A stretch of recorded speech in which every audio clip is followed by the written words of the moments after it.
So let's just jump right in, shall we?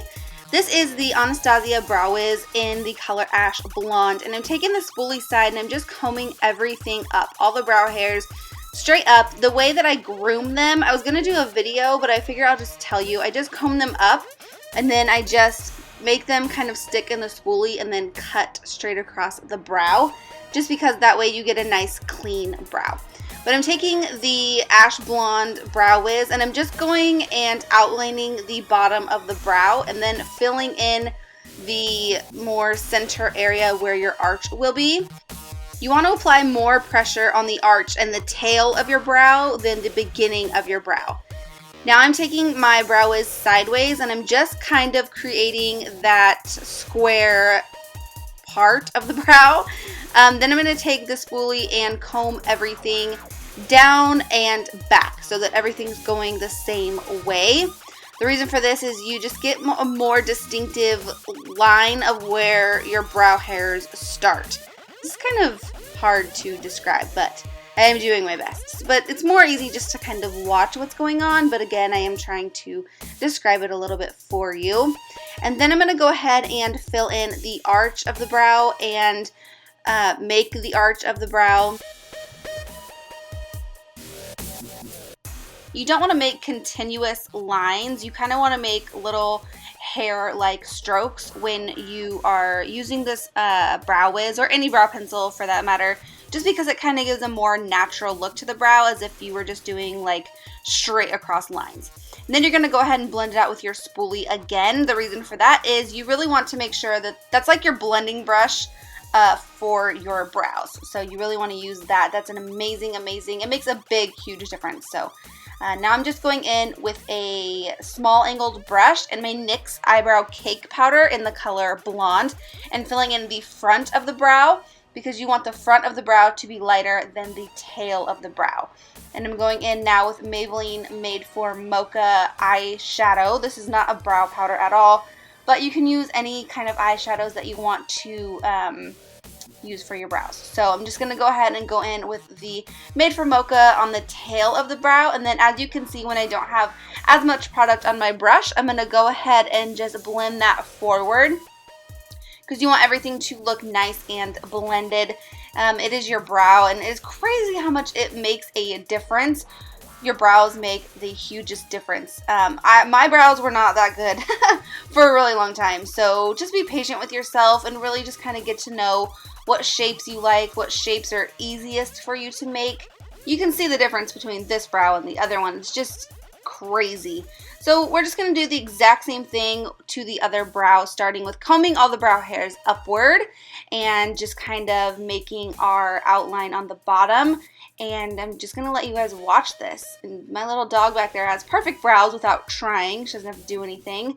I thought I would leave her in these few clips just because she's so cute. There she goes. So just go ahead and watch these next few clips and then I'll walk you through the rest of the brow process. But again, if you don't get the brow thing right away, don't worry and don't get discouraged, because it's not. Brows are the hardest things for me personally, so yeah.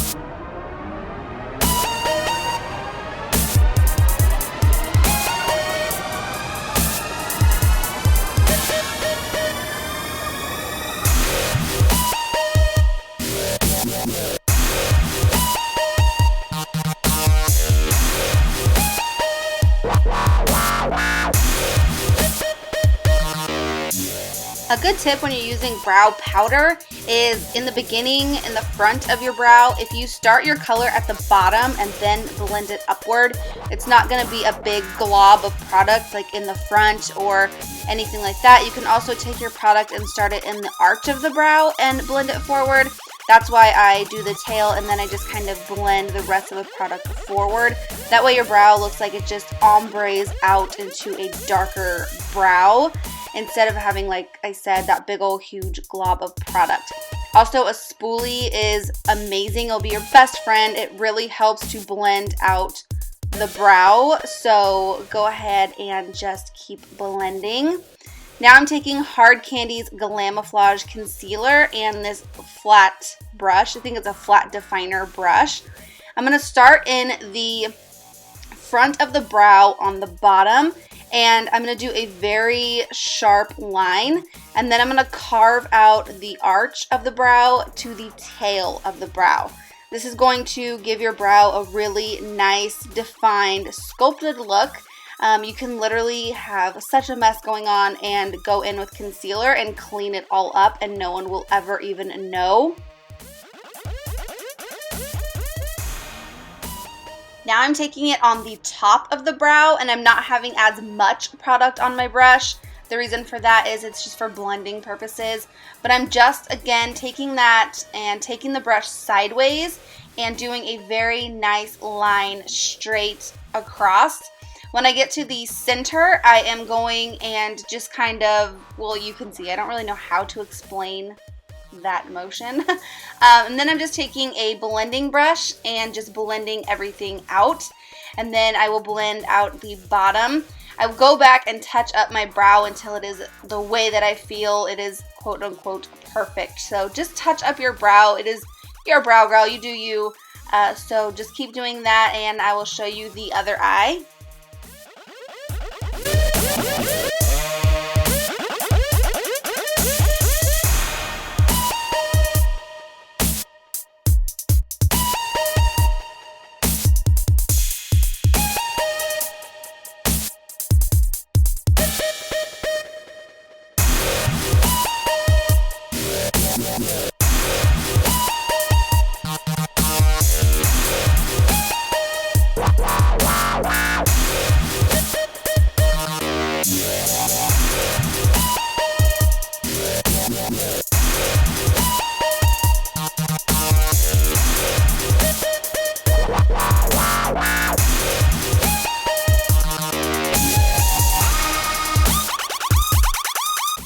Make sure that the concealer you're using is not too light for your skin, and if it is really light, make sure you blend it really well.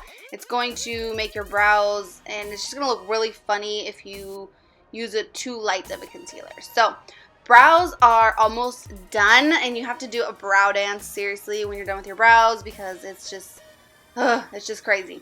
So now I'm just taking the brush that we used to blend out the concealer on the brow, and I'm just lightly dabbing that on the start of the brows. I don't know, inner corner. I'm not sure what to call it. And I'm just lightening that up, and as you can see, it just gives a really nice ombre look. Now I'm taking Made from Mocha, and I'm just going on the bottom of the brow, giving it definition. And then I'm going to take the tail end of that brush and just make little flicks so that it looks like natural hairs where I don't have natural hairs. And now I'm just going to go in with a clear mascara. This one's by CoverGirl. You can use a brow setting gel. You can use anything you want to. This personally works really well for me, so I just kind of stick with it. And I'm going to go ahead and set those brows into place so they do not move or budge all day, and it's like a setting spray for your brow. Literally, this stuff works, and it's really inexpensive, and I love it. So these are the finished brows. If you're wondering about this video, it will be linked below along with the last video I did, so you can get this tutorial and watch it if you want to. So these are my finished brows. I hope you guys enjoyed this video. I enjoyed making it for you. Thumbs up if you enjoyed. And I'll see you next time. Mwah! Bye, guys.